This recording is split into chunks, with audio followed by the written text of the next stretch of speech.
The wind dragged dry whispers through the grass, carrying the faint clang of a ranch bell. Tom Grayson wiped the sweat from his brow and leaned on his shovel, watching his father, Henry, mend the broken fence line. They had worked this land for 20 years, the same earth that fed their cattle, their dreams, and their pride. But lately, trouble had been stirring. They didn't come for water or work. They came for the land. "Your property runs through the new rail line," the tallest one said, voice slick with arrogance. "You can sell or you can leave." Henry Grayson straightened, his hands rough and sunburned. "This land ain't for sale," he said quietly. "It never was, and it never will be." The silence that followed was sharper than a blade. One of the riders sneered, spat on the dirt, and swung from his saddle. Tom's fists tightened. He was only 16, but his heart beat like a drum inside his chest. He saw the glint of a pistol. The blow came fast, a rifle, but crashed into Henry's face, dropping him to the ground. The men laughed, boots crunching over dry soil. "You'll sell when you can't stand," one of them hissed. Tom ran forward, only to be kicked back into the dust. The world blurred, his father bleeding, the strangers riding off with cruel laughter echoing behind them. Tom crawled to Henry's side. The old man's face was battered, but his eyes still burned with fire. "Don't hate, boy," he rasped. "Just remember." The boy did more than remember. That night, as the wind howled over the prairie and his father's life hung by a thread, Tom swore an oath under the same stars that had watched his ancestors. He buried his fear in the soil of the ranch. He would come back. He would make things right. And somewhere beyond the horizon, in the deep red canyons of the desert, the Apache drums were already beating. The night after the attack was colder than any Tom Grayson could remember. The stars stretched wide and silent above the plains, indifferent to the pain below. Inside the small wooden cabin, a single lantern flickered beside his father's bed. Henry Grayson's breathing was ragged, each inhale a struggle. Tom sat by him, hands trembling. He'd done all he could, boiled water, cleaned the wounds, prayed to a God who seemed too far away. The old man opened his eyes just once before dawn. "Don't chase revenge, son," he whispered. "It burns the soul clean through." His hand went limp before Tom could answer. The world stopped moving. Outside, the coyotes howled as if they were mourning too. Tom buried his father behind the ranch, near the apple tree his mother had planted years ago. The dirt was dry and cracked, each shovel of earth falling like thunder. When it was done, he stood there for a long time, dust and grief tangled in his breath. By morning, something inside him had changed. The boy who feared the world was gone. In his place stood a promise, made of fire and silence. He packed what little he had, a rifle, his father's hat, a piece of jerky, and a single horse. Then he rode south. Days turned to weeks. The sun baked the plains by day and froze them by night. Tom followed the old trade routes, crossed dry rivers, and climbed the red cliffs that marked Apache territory. One evening, he came across smoke rising from a canyon camp. Warriors on horseback surrounded him, bows drawn, faces painted with the colors of war. Tom dismounted slowly, raised his hands, and spoke the only words he knew in their tongue, words his father had taught him from old traders. "I come in peace. I seek justice." They took him to their chief, a tall, stone-faced man with eyes like polished obsidian. Tom told him everything. The ranch, the men, his father's death. The chief listened without a word, the firelight dancing across his face. When Tom finished, silence fell over the camp. Finally, the chief spoke. "You have a warrior's heart," he said, "but a boy's pain." He stood, lifted his hand to the stars, and shouted in Apache.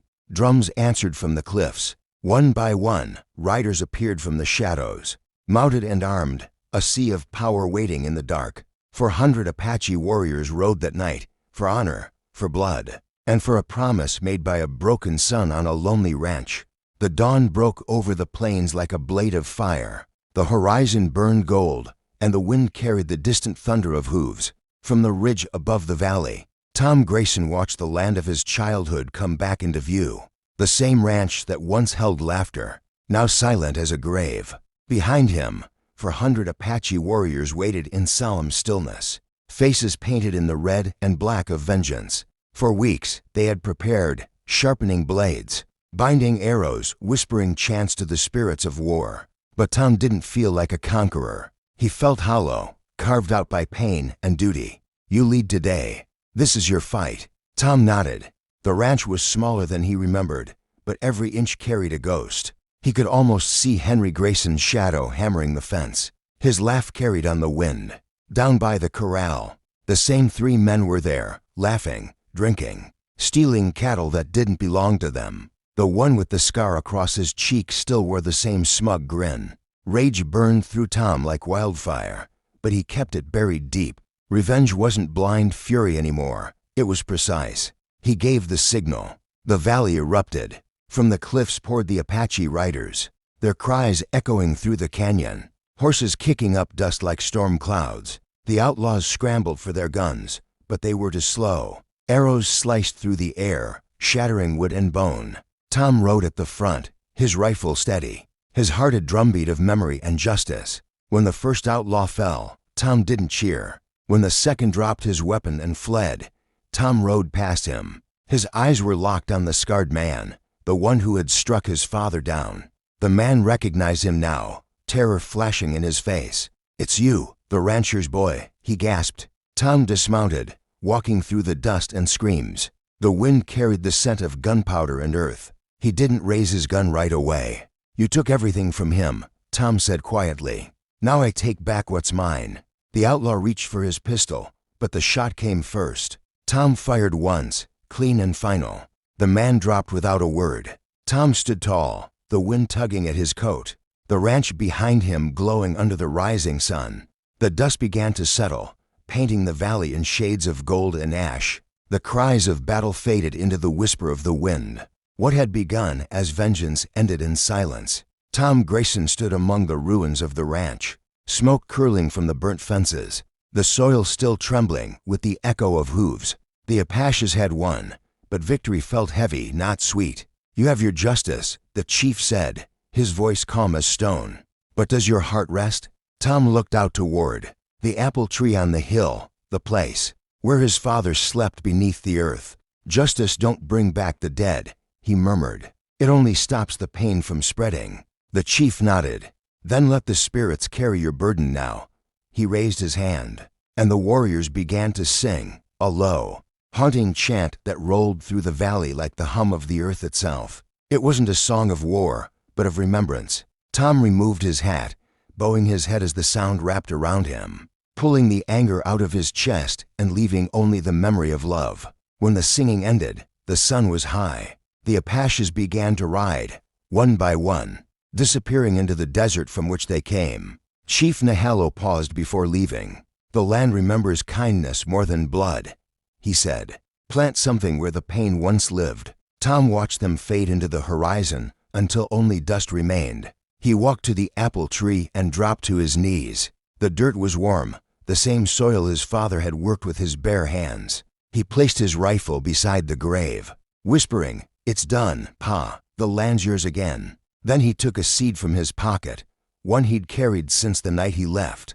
He dug a small hole beside the grave and planted it, pressing the earth gently over it. "Something new," he said softly. "Something good." The breeze shifted, carrying the faint scent of apple blossoms, though there were none yet to bloom.